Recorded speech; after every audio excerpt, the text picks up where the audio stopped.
We look at a patrol car and see rescue. We look at the uniform and see safety. It is an illusion. All it takes is one loose bolt, one wrong step in the dark, or 1 second of bad luck. That is enough to turn a protector into a victim. These are the stories whispered in the locker rooms, but never shown on the news. They are too strange, too sudden, and too brutal. Watch closely. This is what it looks like when luck runs out. September 10th, 2002, Detroit, Michigan. The John C. Lodge Freeway is a concrete river of steel that cuts through the heart of the Motor City. It is a place where the laws of the state struggle to compete with the laws of physics. At 11:00 a.m., the morning rush has faded, but the velocity remains high. Officer Charles Paul is patrolling this chaotic environment on a Harley-Davidson police special. He is a veteran officer, a man who trusts his training and his machine. His motorcycle is a heavy piece of equipment, weighing over 800 pounds. It is outfitted with emergency lights, a siren, and a radio. To a human being, this machine feels solid, stable, and authoritative. It feels like a shield. But on a freeway dominated by industrial transport, an 800-pound motorcycle is nothing more than a rounding error. It offers no structural protection. It has no crumple zones. It has no airbags. It is simply an engine with a seat, exposing the biological rider to the open air. Officer Paul spots a commercial semi-truck committing a traffic violation. He engages his lights. The siren cuts through the roar of the highway. The truck driver complies immediately. He activates his air brakes and pulls the massive 18-wheeler onto the left shoulder of the freeway. The truck grinds to a halt next to the median wall. Officer Paul follows standard procedure. He stops his motorcycle directly behind the trailer of the stationary truck. This tactical position is designed to protect the officer from passing traffic in the right lanes. The motorcycle acts as a visual marker, a bright blue strobe light warning the world to stay away. In a normal situation, this is a safety protocol. Today, it is a trap. Officer Paul was now parked in a lethal dead zone. In front of him is a 40-ton wall of static steel. To his left is a concrete Jersey barrier. To his right is the flow of traffic. He has boxed himself in. He is stationary. And behind him, the variable of death is approaching at 60 miles per hour. A second semi-truck is traveling in the same lane. This vehicle is fully loaded. It has a gross vehicle weight of nearly 80,000 pounds. At highway speeds, a vehicle of this mass possesses a terrifying amount of kinetic energy. To stop a truck like this is not as simple as pressing a pedal. It requires a complex sequence of mechanical events. When a driver hits the brake pedal, air must travel through lines to the brake drums. This creates a delay called brake lag. Then the friction material must heat up and grab the wheels. Even under perfect conditions, a fully loaded semi-truck needs over 500 feet, the length of nearly 2 football fields, to come to a complete stop. The driver of the second truck does not have 500 feet. He fails to perceive the stopped vehicles in time. Perhaps it is a moment of distraction, or perhaps the sun glared off a windshield. The reason does not matter to the laws of motion. By the time the driver's brain processes the visual of the flashing blue lights, the timeline for survival has already collapsed. He slams on the brakes. The tires lock up. Rubber burns into black smoke against the asphalt. But the truck does not stop. It slides. It becomes a sledgehammer sliding on a layer of hot rubber. Officer Paul is sitting on his motorcycle, likely checking his mirrors or reaching for his radio. He has less than a second to realize that the vibration in the ground is not his engine, but an approaching earthquake. There is no time to engage the clutch. There is no time to steer. The second truck strikes the rear of the police motorcycle with catastrophic force. The impact is absolute. The motorcycle is not just hit, it is erased. The physics of the collision are simple and cruel. The police bike is sandwiched between the moving hammer of the second truck and the immovable anvil of the first truck. The motorcycle's frame buckles instantly. The fuel tank ruptures. Officer Paul was caught in the zone of compression. The human body is composed of soft tissue and calcium. It is designed to withstand gravity, not the compression force of 80,000 pounds. The space where Officer Paul is standing is reduced from 10 feet to 0 inches in a fraction of a second. He sustains fatal blunt force trauma to the torso and head. The medical reality is that his internal systems, heart, lungs, and spine, are compromised instantly. There is no suffering because the neural signals for pain travel slower than the speed of the impact. His brain ceases to function before it can even register the trauma. The second truck pushes the wreckage of the motorcycle forward, driving it underneath the rear bumper of the first truck. When the screeching of metal and tires finally stops, there is only silence. The flashing blue lights are gone. The motorcycle has been compressed into an unrecognizable mass of steel and plastic. First responders arrive to a scene that looks less like a traffic accident and more like an industrial disaster. They find the officer still with his machine, fused by the immense pressure of the collision. The freeway is shut down for hours. Investigators mark the skid marks, measuring the distance of the slide. They calculate the weight, the speed, and the braking efficiency. The math proves what the eyes already see. This was an equation with no solution. Officer Charles Paul did not die because he was careless. He died because he trusted the illusion of the badge to protect him from the reality of mass. He placed himself in the path of a force that cannot be bargained with. The badge commands authority over people, but it has no authority over inertia. It is a brutal lesson in the hierarchy of the road. When metal meets biology, the metal always wins. July 15, 2004, Buffalo, New York. The infrastructure of the American Rust Belt is a silent testament to the passage of time. In the historic neighborhoods of Buffalo, thousands of brick buildings stand as monuments to the industrial age. Their facades lined with black, iron fire escapes that have weathered decades of freezing winters and humid summers. To the average citizen, these metal staircases are symbols of safety, mandatory exit routes designed to save lives during a catastrophe. We are conditioned to trust them. We assume that steel is permanent and that if a structure is bolted to a wall, it will hold our weight. This assumption is a fatal error in judgment. Officer Kasimir Zarzinski, a 51-year-old veteran of the force, patrols these streets with the confidence of a man who knows his territory. He is a diligent officer, the kind who does not cut corners. On this humid afternoon, he responds to a call regarding a vacant commercial building near the intersection of Sycamore Street and Fillmore Avenue. The structure is empty, a common sight in the shifting economy of the city, but police procedure dictates that it must be secured. Zarzinski exits his patrol car to conduct a perimeter check. He is wearing his standard-issue uniform, which includes a ballistic vest, a fully loaded duty belt, heavy leather boots, and a radio. This equipment adds approximately 30 pounds to his natural body weight, turning him into a heavier biological load than the average civilian. He approaches the rear of the building, where the iron fire escape clings to the red brick wall. The metal is painted black, masking the chemical warfare happening beneath the surface. Zarzinski begins his ascent. He climbs the metal stairs, his boots clanging against the grating, a sound that echoes in the empty alleyway. He is looking for broken windows or forced doors, his eyes scanning for criminal activity. He does not suspect that the real threat is hiding inside the masonry itself. This is a phenomenon known to engineers as crevice corrosion.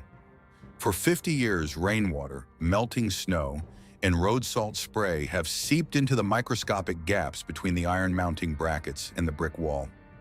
Inside the dark, damp recesses of the masonry, the steel anchors have been bathing in a corrosive solution. The chemical reaction of oxidation has been working silently, year after year, converting strong iron into brittle orange powder. On the surface, the bolts look solid, perhaps showing only minor surface rust. But deep inside the wall, the diameter of the steel has been reduced by half, then by 3/4.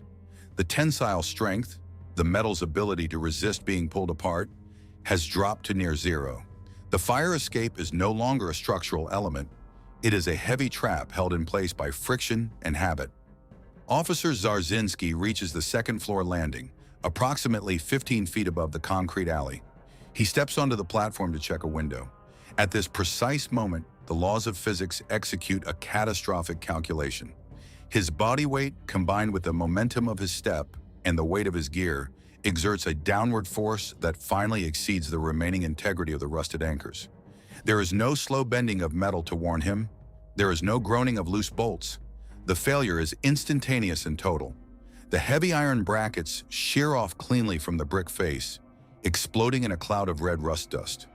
The entire second-floor platform, a structure weighing hundreds of pounds, detaches from the building as if it were never attached at all. Gravity takes immediate possession of the officer and the steel cage he is standing on. He falls 15 feet. In the world of freefall, this distance is traversed in less than 1 second, but it is enough time for gravity to accelerate his mass to a lethal velocity. Officer Zarzinski does not just fall, he rides the collapsing structure down. He strikes the concrete pavement of the alleyway with immense force. The human body is resilient, but it is not designed to withstand a sudden deceleration from this height onto a rigid surface, especially when followed by the secondary impact of the falling iron debris. The mechanism of injury is severe blunt force trauma. The sudden stop causes the brain to impact the interior of the skull, while the external force compromises the skeletal structure of the chest and spine. The medical outcome is a non-survivable injury. The trauma is so massive that consciousness is extinguished instantly. There is no pain, only the sudden, violent switch from daylight to darkness. His partner, who is nearby, hears the thunderous crash. It sounds like a dumpster being dropped from a roof, a chaotic clatter of metal on stone. He rushes to the alley, expecting to find a pile of construction debris. Instead, he finds the tragic intersection of duty and decay. The fire escape, designed to save lives in an emergency, lies in a twisted heap on top of the man sworn to protect the city. The silence that follows is heavy, broken only by the settling dust of the mortar.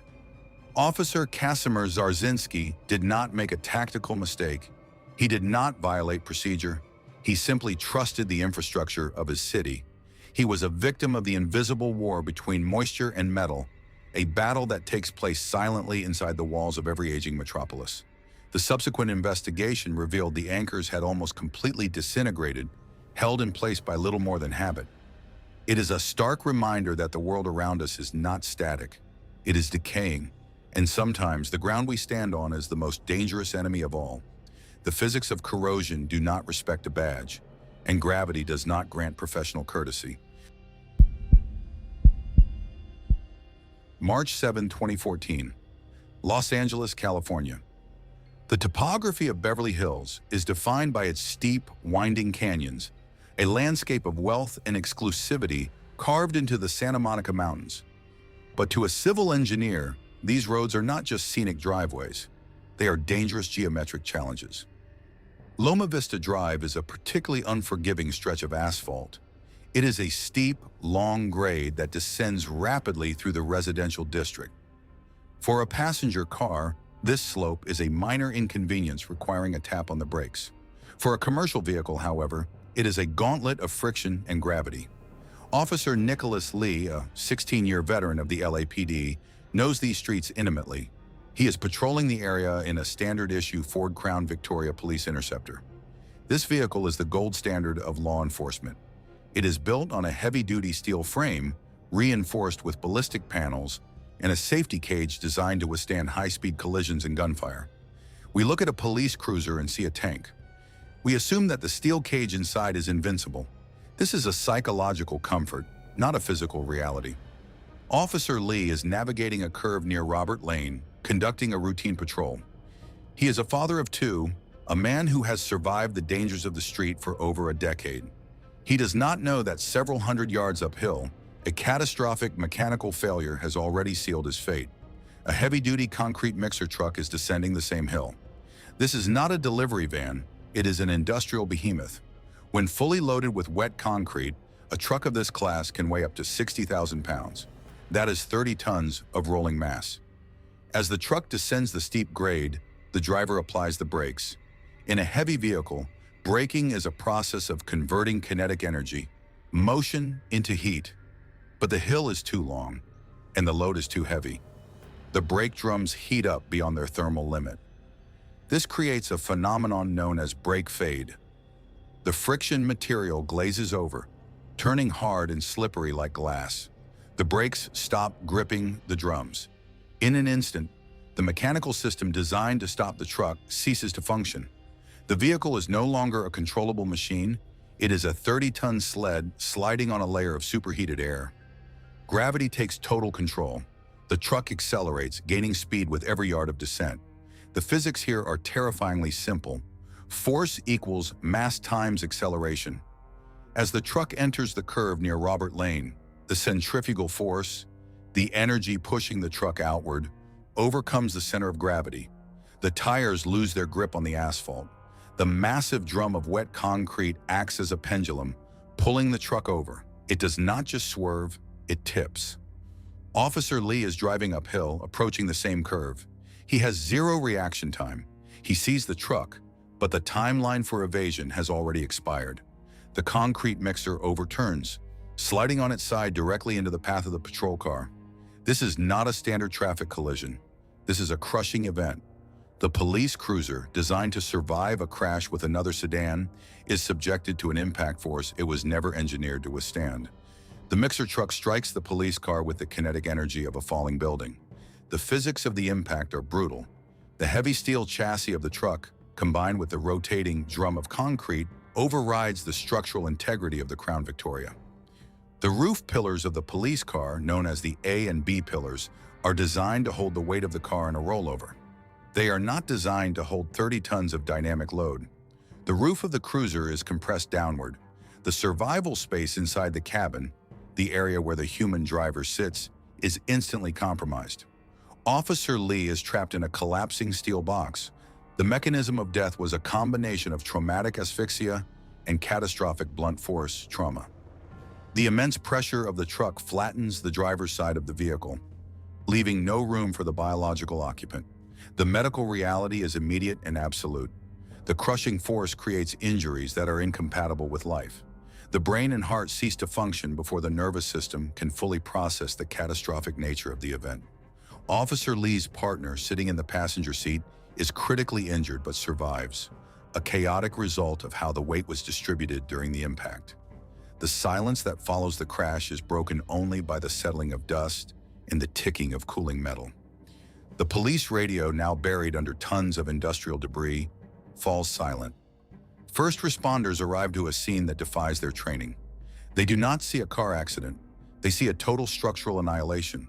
It takes hours for heavy-duty tow trucks and cranes to lift the concrete mixer off the flattened cruiser. The image of the wreckage becomes a haunting reminder of the limits of engineering. Officer Nicholas Lee did not die because of a tactical error. He did not die because he failed to follow procedure.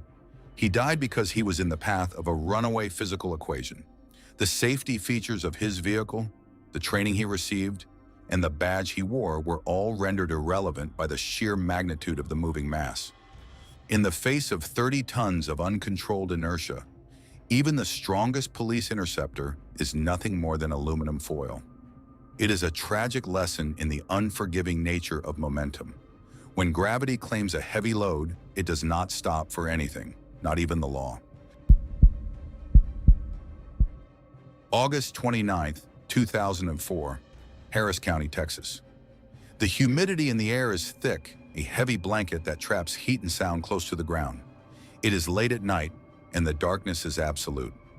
Sergeant James O'Brien is a veteran law enforcement officer, a man trained to handle tangible threats, armed suspects, speeding vehicles, and physical altercations. He is currently engaged in a high-speed foot pursuit. The target is a 36-year-old suspect who has just escaped custody. The man is desperate, fueled by the panic of capture, and he is running blindly through the backyards of a rural residential neighborhood. O'Brien is close behind. His heart rate is elevated to over 160 beats per minute. This is a physiological state of extreme stress. In this zone, the human brain undergoes a radical shift to prioritize survival and capture. Peripheral vision narrows into a tunnel, auditory processing diminishes, complex reasoning is suppressed in favor of instant reaction. The officer is not thinking about chemistry or industrial safety. He is focused on the mission, apprehending a fugitive. The chase leads them to an open field behind a farmhouse. The suspect, looking for any form of concealment, spots a concrete lid on the ground. It has been partially moved, revealing a dark, gaping hole.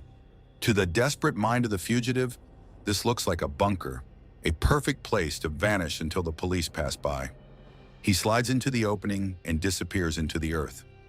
Sergeant O'Brien arrives moments later. He stops at the edge of the hole, his chest heaving, his flashlight cutting through the gloom. The beam hits the bottom of the shaft, approximately 15 feet down. He sees the suspect lying motionless in the sludge. The officer's brain, flooded with adrenaline, interprets this visual data through the lens of law enforcement. He assumes the suspect is hiding, playing dead, or perhaps injured from the fall. The instinct to apprehend and the instinct to aid overrides the instinct of self-preservation. O'Brien does not wait for a gas meter. He does not wait for a rope team. He makes a split-second decision based on the visual information available to him. He holsters his weapon and begins to climb down into the tank. He has just entered a confined space without respiratory protection. This is the moment the timeline for survival expires. The environment inside the tank is not empty space. It is a biological reactor. The underground chamber is a septic tank, a sealed vessel designed to break down organic waste. Inside, billions of anaerobic bacteria are consuming biological matter. As a byproduct of this digestion, they excrete gases. The most dangerous of these is hydrogen sulfide, H2S. It is a heavy, colorless gas that is denser than air. It does not float away. It sinks, pooling at the bottom of the tank like an invisible ocean of poison. At low concentrations, H2S smells like rotten eggs, a warning sign that nature provides. But at high concentrations, above 100 parts per million, it paralyzes the olfactory nerves in the nose. This is a phenomenon called olfactory fatigue. The victim smells nothing. They assume the air is safe because it is odorless. This is the trap. Inside this specific tank, the concentration is likely well over 700 parts per million. At this level, the gas acts as a knockdown agent. It is not a poison that kills slowly, it is a chemical sledgehammer. As Sergeant O'Brien descends the ladder, he passes through the invisible boundary between oxygenated air and the toxic layer. He takes a breath. The hydrogen sulfide enters his lungs and passes instantly into his bloodstream. The gas attacks the cellular system directly. It inhibits the enzyme cytochrome C oxidase, which is responsible for cellular respiration. Effectively, it stops the cells from using oxygen. The blood is full of oxygen, but the brain cannot access it. It is a chemical form of strangulation that happens on a molecular level. The effect is immediate. It is not like holding your breath. It is a system reset. The brain stem, deprived of usable energy, shuts down the central nervous system instantly. Sergeant O'Brien collapses before he even reaches the bottom. He falls next to the suspect, who is already dead from the same toxin. There is no struggle. There is no radio call for help. The silence in the tank is absolute. Above ground, backup officers arrive. They see the open hole. They call out to O'Brien, but there is no answer. One by one, they approach the edge. The urge to jump in and save their brother was overwhelming. It is a powerful instinct that has led to countless chain reaction fatalities among first responders. Fortunately, in this instance, a moment of hesitation or a faint odor warns them. They stop at the lip of the abyss. Fire rescue arrives with self-contained breathing apparatus, the only technology that can survive in that atmosphere. They descend to retrieve the bodies. They find the officer and the suspect lying together in the darkness, their conflict rendered meaningless by the impartial laws of chemistry. Sergeant James O'Brien did not die because he lacked courage. He died because he possessed too much of it. He died because his training focused on ballistics and handcuffs, not on the invisible hazards of industrial biology. The adrenaline that fueled his pursuit acted as a blinder, preventing him from seeing that the hole in the ground was not a hiding spot, but a chemical weapon. It is a tragic case study in the dangers of the rescuer mindset. In the presence of hydrogen sulfide, bravery is not a survival trait, it is a liability. The badge offers protection against criminals, but it holds no authority over a gas that destroys the fundamental ability of life to exist. August 25, 2001, Gary, Indiana. This city is a grid of iron and smoke, a place where the American steel industry built its throne. But in Gary, the factories do not rule alone. They share the landscape with an endless network of railroads. These tracks cut through residential neighborhoods, creating a dangerous intersection where heavy machinery and daily life collide. Officer James Howell, a 27-year-old member of the Gary Police Department, patrols this industrial labyrinth. He is a dedicated officer, fit and focused, trained to bring order to chaos. But tonight, he is about to become a victim of his own biology. The incident begins with a routine domestic disturbance call. A suspect, agitated and desperate to avoid arrest, flees the scene on foot. Officer Howell initiates a pursuit. He is running, his boots pounding the gravel and asphalt, his breath coming in sharp bursts. His body enters a state of high-stress arousal. His adrenal glands dump massive amounts of cortisol and epinephrine into his bloodstream. This is the ancient fight-or-flight response, designed to help a human survive a physical confrontation. However, in a modern urban environment, this response has a fatal side effect. As Howell closes the distance on the suspect, his brain engages a survival mechanism known as perceptual narrowing. His visual field restricts to a mere few degrees. He sees only the back of the suspect's shirt. The peripheral world, the buildings, the trees, the flashing lights, dissolves into a gray blur. Simultaneously, his brain activates auditory exclusion. To process visual data faster, the auditory cortex dampens the input from the ears. The brain decides that hearing is secondary to seeing. The suspect scrambles up an embankment and onto the tracks of the CSX railroad. Howell follows, driven by the singular objective of the arrest. He is now running directly between the rails of a live line. He is focused entirely on the silhouette ahead of him. He does not realize that he has stepped into the path of a kinetic monster. A freight train is approaching from behind. It is a line-haul locomotive pulling dozens of loaded cars with a total mass exceeding 10,000 tons. A train of this size generates a seismic vibration in the ground and a roar of diesel engines that can be heard for miles. But Officer Howell was not in the normal world. He was in a zone of sensory exclusion. His brain has filtered out the low-frequency rumble of the train, classifying it as background noise irrelevant to the chase. He creates a sensory vacuum around himself. The suspect, likely sensing the vibration or seeing the headlight beam reflect off nearby objects, dives away or scrambles clear. Howell continues forward, locked on the target vector. He is running in a space that belongs to the machine.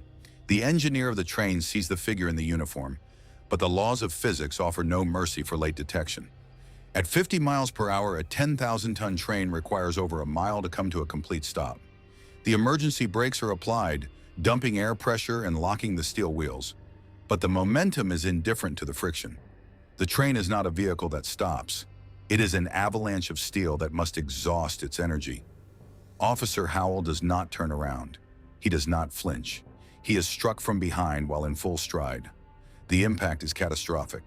The collision between a human body weighing 200 pounds and a locomotive weighing 20 million pounds is not a contest. It is a deletion. The kinetic energy transfer is instantaneous. The pilot of the locomotive, a massive steel plow designed to clear snow and debris, impacts the officer with force that exceeds the structural limits of bone and tissue by a factor of thousands. Death is immediate. The central nervous system is destroyed before the brain can register the sound of the horn that is blaring just feet away. The train continues to slide for thousands of feet, sparks showering from the locked wheels, grinding the rails before it finally shudders to a halt in the darkness. First responders arrive to find a scene of silence. The pursuit is over. The suspect is gone. The officer is gone. All that remains is the cooling diesel engine and the smell of ozone and friction. Officer James Howell did not die because he was deaf or blind. He possessed perfect senses. He died because the human brain is an imperfect computer. In its attempt to make him a better hunter, it stripped him of the awareness he needed to survive as prey. He was a victim of his own focus, a man who stared so intently at the objective that he failed to see the reality rushing up behind him. It is a tragic forensic lesson in the limits of human perception. We see only what our mind allows us to see, and sometimes what we ignore is the very thing that kills us. October 23, 2003, Dallas, Texas. The Ford Crown Victoria Police Interceptor is the most recognizable silhouette in American law enforcement. For decades, this vehicle, built on the heavy-duty Panther platform, has been the mobile office for thousands of officers. It is constructed with a body-on-frame design, meaning the steel skeleton is separate from the body panels, creating a rigid, durable chassis that feels like a tank. We look at this car and see a fortress. We assume that the 2 tons of Detroit steel will protect the officer inside from anything the road can throw at them. This assumption is a dangerous psychological comfort. Officer Patrick Metzler is patrolling the darkened streets of Dallas, a city that transforms after midnight into a grid of shadows and high-speed risks. It is just after 3 a.m. when Officer Metzler initiates a traffic stop near the intersection of West Ledbetter Drive. He positions his cruiser behind the civilian vehicle, following the standard safety protocol to create a buffer zone. He is parked on the shoulder, seemingly safe. However, the geometry of the road has placed him in a precarious position. His vehicle is now a stationary object sitting between the flow of traffic and a solid obstacle, a heavy tree lining the roadside. He is sitting in the driver's seat, surrounded by the technology of protection, a seat belt, a roll cage, and crumple zones. But he does not know that he is currently sitting inside a dormant mechanical trap. The threat is approaching from the rear. A pickup truck, its driver's senses nullified by alcohol, is traveling down the same lane. The driver is chemically blind. His brain, flooded with ethanol, cannot process the visual input of the flashing red and blue lights. He does not perceive the police car as a warning. He does not perceive it at all. He does not touch the brake pedal. The truck, weighing significantly more than the police sedan and traveling at highway speeds, becomes an unguided missile. The physics of the subsequent impact are horrific. This is not a simple rear-end collision. It is a high-energy compression event. The pickup truck strikes the rear of Officer Metzler's cruiser with massive kinetic force. Under normal circumstances, a car struck from behind will roll forward, dissipating some of the energy through motion. But Officer Metzler's car cannot roll freely. It is driven forward into the heavy tree and the terrain in front. The cruiser was subjected to a crushing vice effect. It is squeezed from both ends simultaneously. The laws of mechanics dictate that when an object cannot move, it must deform. The trunk of the Crown Victoria collapses like an accordion. The rear bumper is driven forward into the rear axle. This is where the engineering tragedy occurs. On this specific model of vehicle, the fuel tank is located vertically behind the rear axle, in the crush zone. As the trunk collapses, the fuel tank is compressed between the encroaching truck and the police car's own differential. Liquid gasoline cannot be compressed. When the volume of the tank is forcibly reduced by the crushing metal, the hydrostatic pressure inside spikes instantly. The metal skin of the tank rips open. Gallons of gasoline are atomized into a fine mist, spraying over the hot exhaust pipes and the grinding steel of the wreck. The ignition is immediate. A massive fireball engulfs the rear of the vehicle. But the fire is not the only killer. The structure itself has turned against the officer. The compression force has rippled through the steel frame of the car. The unibody has twisted. The door latches, designed to keep doors closed during a rollover to prevent ejection, have done their job too well. The deformation of the frame jams the locking mechanisms. The doors are fused shut by the stress on the metal. Officer Metzler survives the initial impact. He is conscious. He attempts to exit the vehicle. He was now in a nightmare scenario, a burning, inescapable cage of steel. He is trapped in a steel box that is rapidly heating up, and the exit routes have been structurally sealed by the force of the crash. The fire spreads from the rear to the cabin in mere seconds. The interior of a police car is filled with plastics, synthetics, and electronics, all of which release toxic, superheated smoke when they burn. The temperature inside the vehicle climbs to over 1,000 degrees Fahrenheit. The officer is trapped in a mechanical prison of his own equipment. Rescue attempts are made by civilians and other officers who arrive on the scene, desperate to break the glass and pry open the fused doors. But the heat is too intense, and the steel is immovable without heavy hydraulic tools. The timeline for survival in a fully involved vehicle fire is measured in seconds, not minutes. Officer Metzler succumbs to the environment. The cause of death is officially listed as thermal injuries and smoke inhalation, a clinical way of describing a death that occurred because a safety device became a trap. The drunk driver survives the crash, shielded by the crumple zone of his own truck and the cushion provided by the police car he destroyed. When the fire is finally extinguished, the Crown Victoria is unrecognizable. It is a blackened, skeletal frame, a testament to the failure of engineering in the face of extreme kinetic energy. This tragedy forced a nationwide reckoning regarding the placement of fuel tanks in police vehicles, leading to the installation of fire suppression systems and structural reinforcements. Officer Patrick Metzler did not die because he failed to follow procedure. He was in the right place at the wrong time, sitting in a machine that could not withstand the specific, brutal physics of being crushed between a hammer and an anvil. It is a reminder that in the world of heavy metal and high speed, there is no such thing as a perfect fortress. Every tank has a weak spot, and sometimes the price of finding it is a life. They traded their lives for a paycheck and a pension they never got to spend. It is a brutal trade. If you could see your own final moment right now, would you quit your job today? Yes or no? Let's see how many of you are truly free. Hit subscribe if you have the nerve to watch the next episode.